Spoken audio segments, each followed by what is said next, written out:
Okay, so in round three, we have Yashkaf on the Greenskins versus Rukfang on the Lizardmen.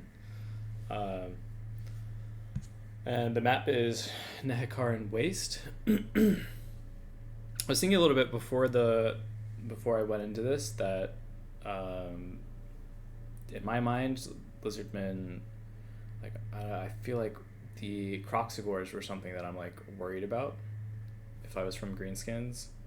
Um, and from Lizardmen, maybe we're just worried about like our units getting like isolated and broken apart by like things like boar boys in the middle game or getting shot to death.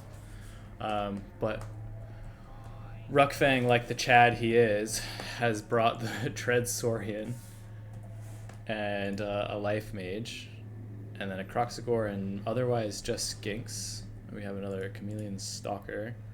And the green from the Greenskins, Yashkaf is taking the 3 points with Sperm Cav, which I like. I like this. They kind of make sense in this matchup too. Like Lizardmen don't have great shooting outside of like Chameleon Skinks, or not Chameleon Skinks, but like the shooty Skinks, blowpipe Skinks. But okay, we have Skarsnik, some Orc Boy Biggins, kind of interesting piece. These have kind of okay bonus first large, but very high weapon strength. Pretty big health pool. And okay, basically from Greenskins, yeah, I guess I can pause it here for a second. From Greenskins, we're saying like, okay, we're not going to play like a typical Greenskin build. We're going to play like a very mobile style. Yeah, so we're basically going to do this. And then from the Lizardmen, we're saying we want to just smash you in with the Tread Saurian. Okay, so it's not this is the 3100 one, not the Shredder of Lestria, but it still has the artillery piece, so it has a little bit of the extra leadership debuff. But okay, so if you're Lizardmen, what are you doing when you see this army loading in? Oops. So if we're Lizardmen,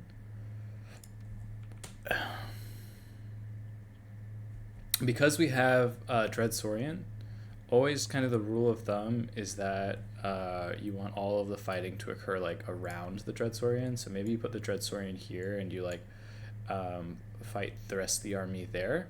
I don't think you want to play the wide game, and maybe you just take whichever point is furthest away from Dread Saurian. You're not incredibly worried about these skirmishers, but you shouldn't give them free hits anyways. And if you're Greenskins, what are we trying to do? We're probably trying to get all three to shoot, and then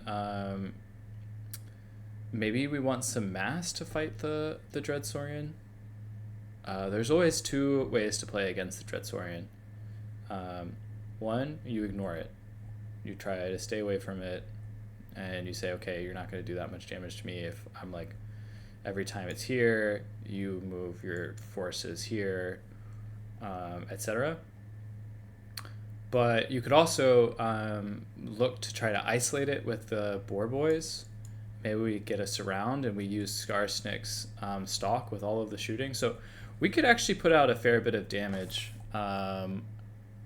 And yeah, we could put out a fair bit of damage. And I think we have some tools to shoot at it too. So it might be in the Greenskins' best interest to try to kill the Dread Saurian. But it's always a very risky proposition. It's something that you have to like fully invest in if you're going to do it. But I actually do kind of like this in this matchup because it's pretty hard to deal with. There's so much healing. It's like 1.5 or sorry 1500 HP, and so if he brought regrowth, it gets a lot of healing for every single regrowth, way more than most other units. Okay, so Rukfang did the right thing. He's not giving the free damage. First summons, I think we don't want infantry from the...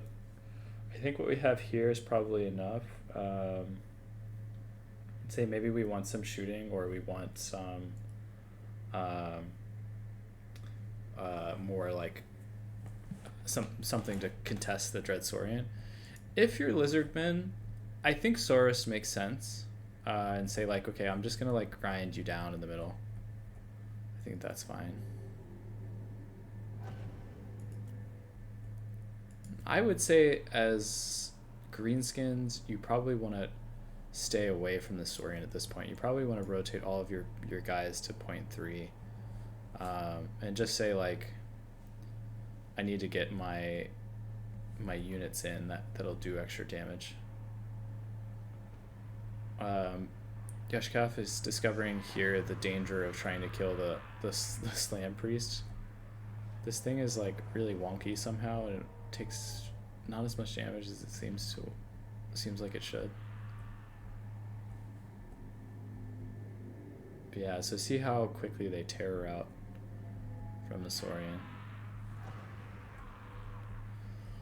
I think it's fine to do this, but I think better just like leave them here, like here and here, and wait for like an overextension with a Dreadsaurian, like it's doing right now against Skarsnik.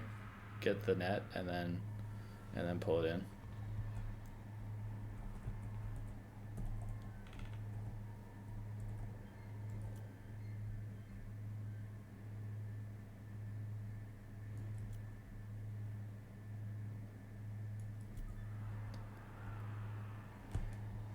So we're seeing kind of the Greenskin front line shatter a little bit. Wait, what is killing these boar boys? Is it just the skinks? My god. I'm worried that it's like a little too soon, that we haven't had enough time to like shoot the Dreadsaurian. And yeah, this one hurts here. Losing 0.3 to the Feral Cold ones, and then the Feral Cold ones swing around, it's a nice play from Rukfang.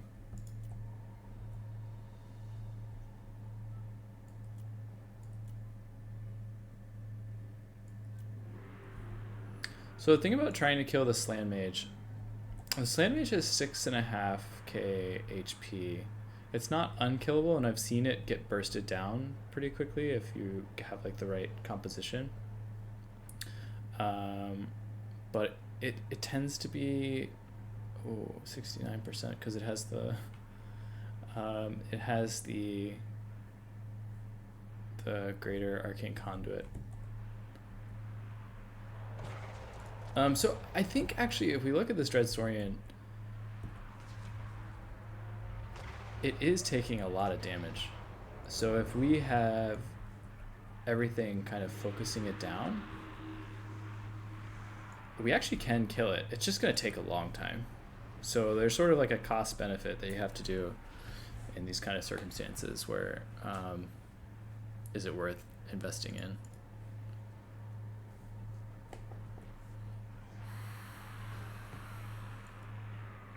It's fighting Savage Orc Biggins, which you think would be good for the Savage Orc Biggins. And true, they are doing a lot of damage when, especially with the fermented fungi lowering its melee defense. But big monsters do pretty well into like even things like infantry like this, just by the way that they have so much mass, they push things around. Okay, so I like I was saying, from Rukfang's perspective, having these Saurus here will kind of anchor down the center point. Now we just let the Dreadsaurian do the heavy lifting of bouncing back and forth between the points. It's gotten 1400, which is pretty good, but also remember that this thing costs like 3100, so it's not even halfway to paying for itself.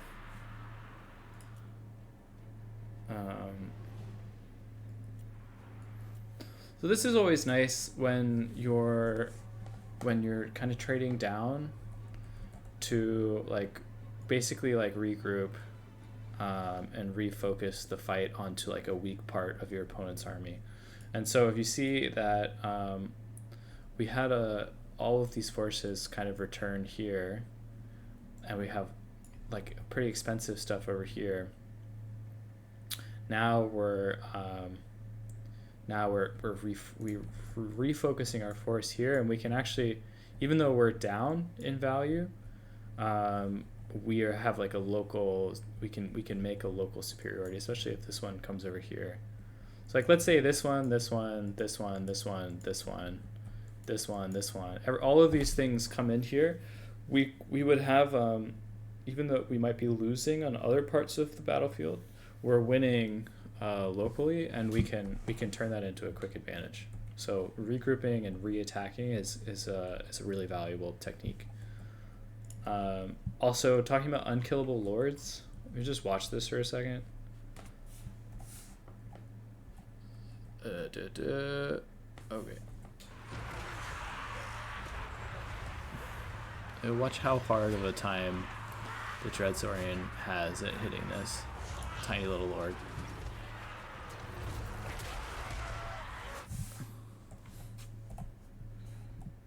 So that was actually a good hit, but in general, it's so hard to hit. Like really big things have really hard time hitting Scarsnake and other similar size lords.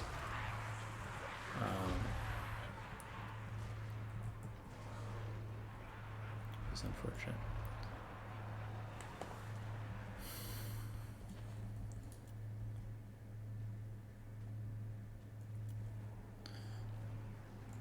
Crocsagores provide kind of a lot of mass here, so the combination actually is doing a lot of damage to this unit. I think one important thing to note about games with games against the Lizardmen, if you're a Lizardmen player, you should always ask yourself before you go in, maybe you roll a dice with like 25% probability or something, that you bring the Dreadsaurian or the Shredder or something of this nature, because it's the kind of thing that you want to that's very easy to surprise players if they're so used to Lizardmen playing in like one particular style. It's so strong to have the Shredders or a Dreadsaurian. I mean, look at that value. Also, let's just watch real quick how well this does against the trolls, because in my experience, this is like the favorite thing for the Dreadsaurian to hit, because it has such high melee attack for a big monster, and look how quickly they rout. That it had less than it lost 10% of its value and it routed, and it's not like we have any like other like the Lord's Dead penalty or anything like that. This one is very good. This one maybe is a little less good. I don't actually know really what it's... Oh, so it has regeneration, which is not incredibly helpful, I guess, for a Skirm Cav. But this one, with its AP, is very, very good. This is just incredible. Look how it's still routing the trolls. So yeah, so I think we can go to the end here. Thinking back, I would say, I mean, honestly, Rukfang kind of won this with the loading in with the Saurian, and as the Greenskin player from Yashkaf, if you don't have an answer to the Dreadsaurian, it's very hard to do something. You need to like surround it with boar boys, and then or shoot it, or just try to ignore it wherever possible. This map is big enough that it would have a hard time controlling all the points. But you have to be so careful, and it's a really tricky thing to do. So, yeah, I think it was just a good build from Rukfang, and it, just like a hard thing to counter. Oh, it didn't.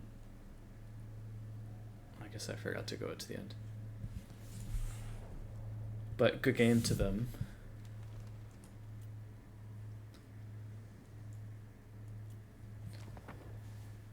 So in the second game, we have via Animae on the Chaos Dwarves, and we have Skaven, KekLord on the Skaven. So this is some people say that this is a very good matchup for Skaven. I think it heavily depends on the map and the builds, but I'm interested to see how Via plays it.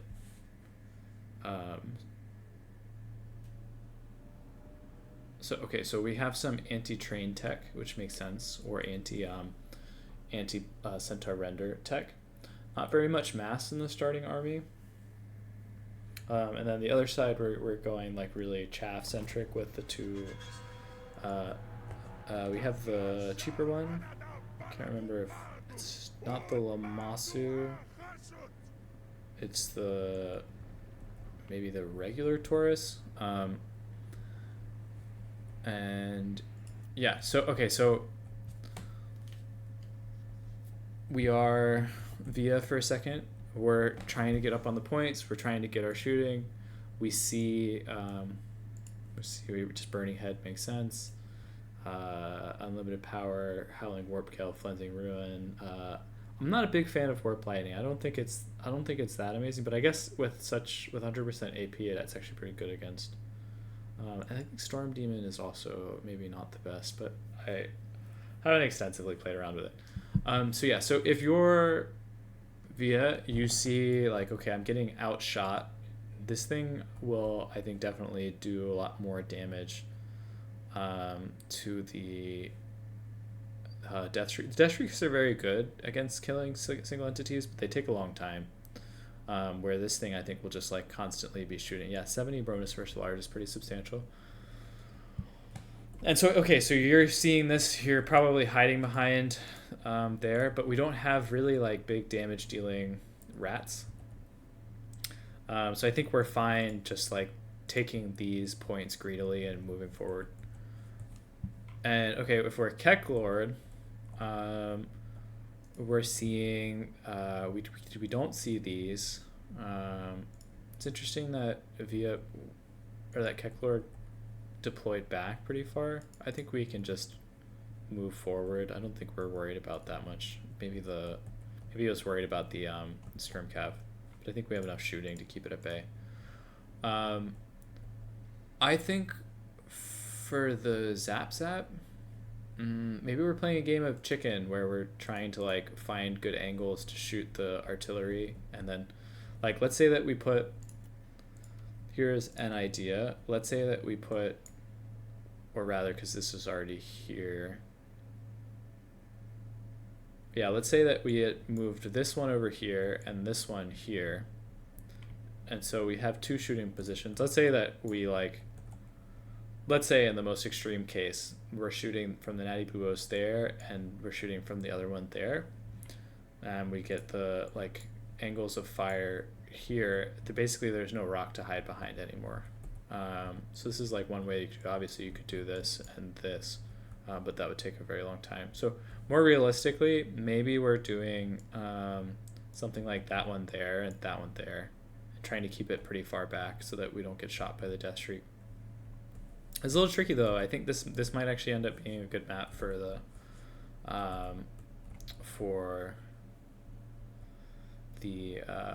Chaos Dwarves.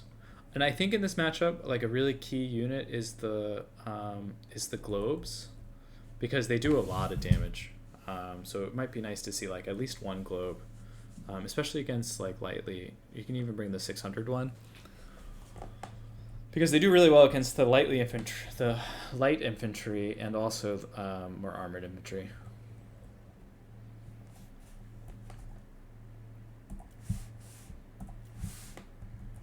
In a similar idea, you could move this one here and like this one here, so then your angles of fire are like here and here. Maybe not as effective, but then if the Death Shriek go here, then you can get to them with infantry. You can also just leave this in the back and shoot at the Sorcerer Prophet. Yeah, these are really nice targets for the Night Runners. Oh, one of them is a Night Runner, one of them is a Gutter Runner. They're very similar forms of fire, but I think a nice target. Actually, the range is pretty similar in these two.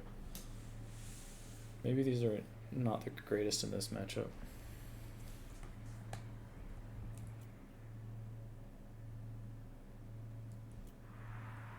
So running forward seems to favor the Chaos Dwarf player because we don't really have like that much shooting pressure. So I would be happy to kind of move into this instead of waiting. But it also makes sense like to get some mass and push through and say like, okay, if you don't have mass, you don't have it here soon, your natty boobos are gonna be in trouble. And I would just keep these natty boobos like back closer to the spawn. I think we'll see shortly that it's gonna be hard to it's gonna be pretty hard to defend.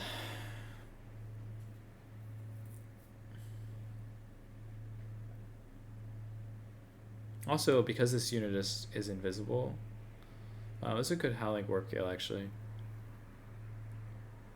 And I think the Cutthroats do fine against the Clan Rats. So that's sort of what I was saying about suggesting that they. Oh, another unit of rattling gun. All right, so let's take stock of what's happened real quick. So, Chaos Dwarfs have taken point 2 and 3. They've wrapped around. They're doing some flanks, and now we have kind of like a big collapse waiting to happen. Our shooting is still online. One of them is clearing out infantry. One of them is killing a git. And from the Skaven, we're sort of concentrating everything here, which makes sense if we sort of like be able to form our lines and get our shooting. So I would say like just some small things, like maybe this is too far forward and maybe this is too far forward. But otherwise it's pretty nice. I think Skaven still have a good chance at this. So Via should be timing at least this unit. I guess these units are here just to fill in the back.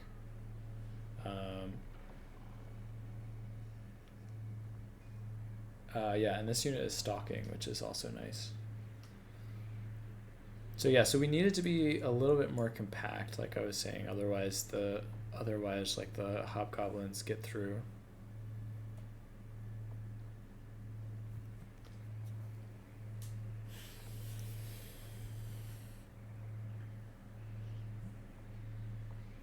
Yeah, I think it makes sense for one Death Shriek to just start poking at KekLord. This is a really good reaction. You didn't have a lot of time to do it, so KekLord pulling this off, bringing this forward, that's like really quick and clever. So these units will now be cleaned up probably by the rat ogres and maybe even the rattling gun. So it definitely is giving some value to the Skaven. It's a good idea. Maybe we needed these units to continue on if we wanted to like fully invest in this. And perhaps even with the Bale Taurus, although we'd take a lot of damage.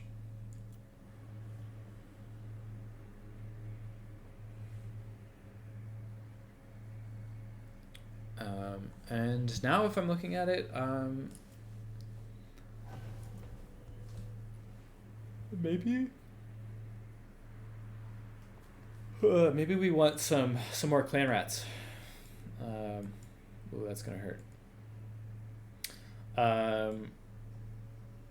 Maybe we need more clan rats to fill in, get some cap weight, because we have plenty of shooting still.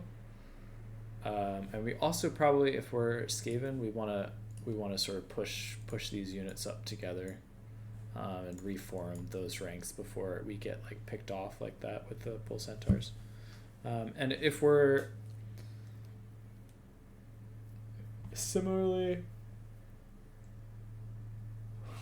I think it still makes sense to do dives. It's kind of counterintuitive, but maybe even if we have more more goblins, to just bring them in, because I think we have time to do it.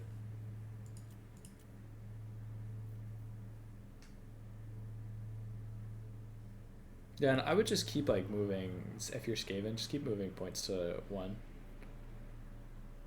We have time, so the points are not great for you, but this is nice with the skirmishers. Like I think this is fine over here. It's hard to shut down Skaven skirmishers. Again, this Natty Bubo's so far up that it's going to be a little tough for them. Let's see if the rattling guns are able to stop the hobgoblins before they even get there.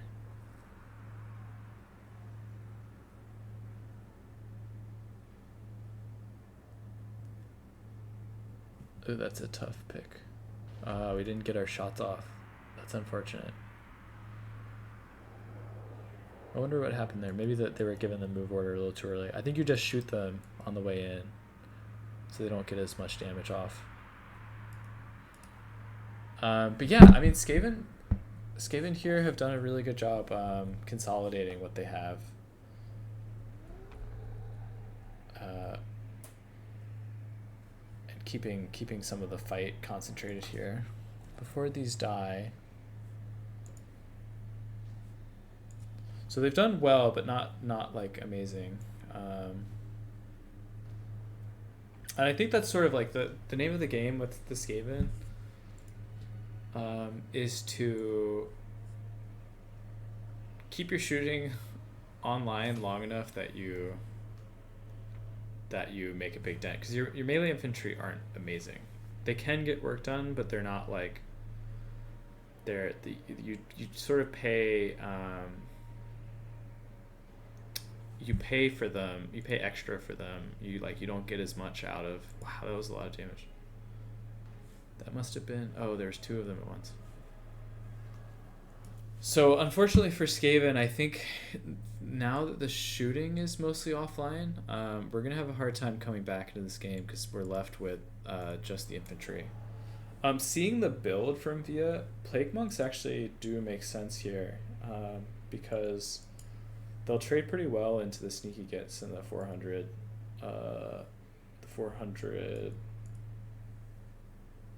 I can't remember what they're called. Cutthroats. But I think this will prove to be a little too much.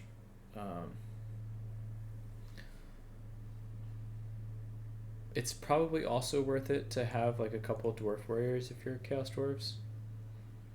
Assuming that into the late game you have some time to use them.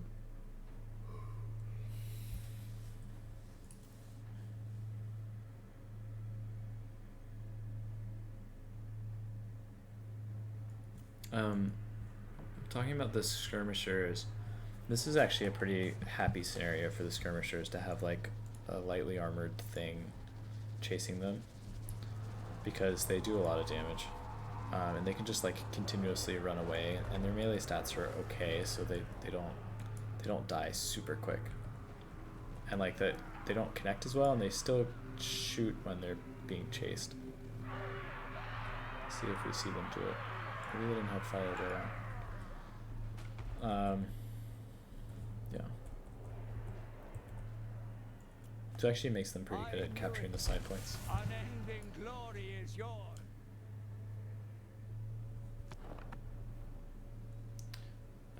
Good game. Yeah, the Death Streaks did a lot of damage in the end. Mostly shooting at the Lord, I think. There weren't really great targets for them other than the Lord, so maybe that's a good thing to keep in mind, to keep it in the trees or something and just cast Flensing Ruin and basically do nothing else. Yeah, both of these builds were pretty like chaff centric. And then the shooting, the Zap did pretty good. The Natty Bubos were running most of the game, so they didn't really get a chance to get their value, unfortunately. Rattling Gunners appeared only briefly, but they actually did fairly well, so maybe this is a good matchup for Rattling Gunners. They're also like spread out wide, so the Death Streaks aren't really going to do damage to them very quickly. Rat ogres doing rat ogre things. They were good at clearing up the back line. So yeah, so this game overall, so like some of the shooting positions could maybe have been improved from the Skaven. Invia did a good job like jumping into the battle.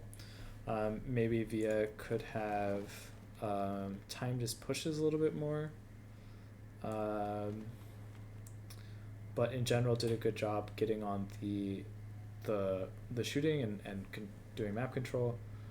And then from Skaven, maybe keeping the Lord in the bushes. Not that really made a huge difference.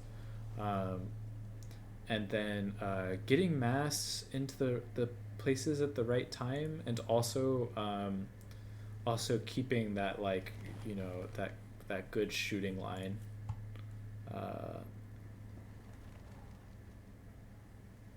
And maybe we want to see some wolf rats too, just to countercharge wolf raiders. Yeah, another good game. Okay, so this concludes round 3. Next time we'll go over round 4, the 4th and final round. And I'll try to get whoever I didn't cover in round 3. Okay, see you next time.